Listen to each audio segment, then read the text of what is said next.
Hello साथीहरू, फेरि पनि स्वागत छ। अनि आज चाहिँ म के भन्न गइरहेको छु भन्नाले के हजुरहरूको पनि अब जतिजना टिचर हुनुहुन्छ पढाउने, हजुरहरूको पनि अब यस्तो कति बच्चाहरू घरमा गएर चाहिँ प्यारेन्ट्सलाई टिचरले नभनेको कुरा पनि घरमा गएर उल्टो तरिकाले या झुटो त तरिकाले चाहिँ घरमा आफ्नो प्यारेन्ट्सलाई भन्नुहुन्छ कि हुँदैन भनेर। किनकि अब कति बच्चाहरू त कस्तो हुन्छ कि टिचरले नभनेको नगरेको कुरा पनि घरमा गएर आफ्नो प्यारेन्ट्सलाई चाहिँ टिचरले यस्तो यस्तो भनेको थियो, यस्तो गरेको थियो भनेर चाहिँ भनिदिँदो रहेछ। अनि अब कतिको त प्यारेन्ट्स बुझ्नुहुन्छ, उहाँले चाहिँ बच्चाहरूलाई सम्झाउनुहुन्छ, नत्र टिचरलाई यस्तो भनेको थियो भनेर भन्नुहुन्छ। अनि कति प्यारेन्ट्स त कस्तो हुन्छ कि उनीहरूलाई त आफ्नो बच्चाले भनेको हरेक कुरा साँचो लाग्ने के।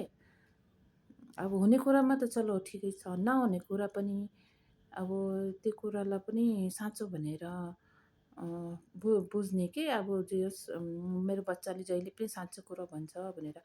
अब सानो बच्चाहरू त कस्तो हुन्छ कि उनीहरूले कहिले त कस्तो कुराहरू बनाएर भनिदिन्छ क्या आफ्नो प्यारेन्ट्सलाई।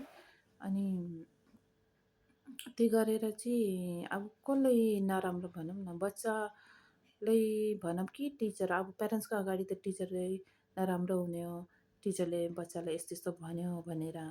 अब त्यो नभएको कुरा पनि बच्चाले त्यसरी लगाइदिएपछि त प्यारेन्ट्सले अभियसली नै टिचरलाई नै ब्लेम गर्ने हो। अनि म त के भन्न चाहन्छु कि अब अब अब राम्रो कुरामा त चलो टिचर प्यारेन्ट्सले हो पनि भन्नुपर्छ। तर अब कस्तो कस्तो कुराहरू चाहिँ अब घरमा गएर बच्चाहरूले गर्नुभयो भने चाहिँ एकचोटि जे होस् कन्सल्ट गर्नु, जे होस् स्कुलमा आएर एकचोटि टिचरसँग कुरा गर्नुहोस्। त्यो अरूलाई भन्नुभन्दा पनि कि मेरो बच्चाले यस्तो भनिरहेको थियो म्याम, अब हो कि होइन, किनकि बच्चा सानो चाहिँ झुटो पनि बोल्न सक्छ। त्यस्तो कुराहरू भनेर चाहिँ टिचरसँग कुरा गर्नुपर्छ। त्यो डाइरेक्टली मेरो बच्चाले यस्तो भन्यो थियो, टिचर साँच्चै हो भनेर चाहिँ टिचरले त्यस्तो गर्नुहुन्न।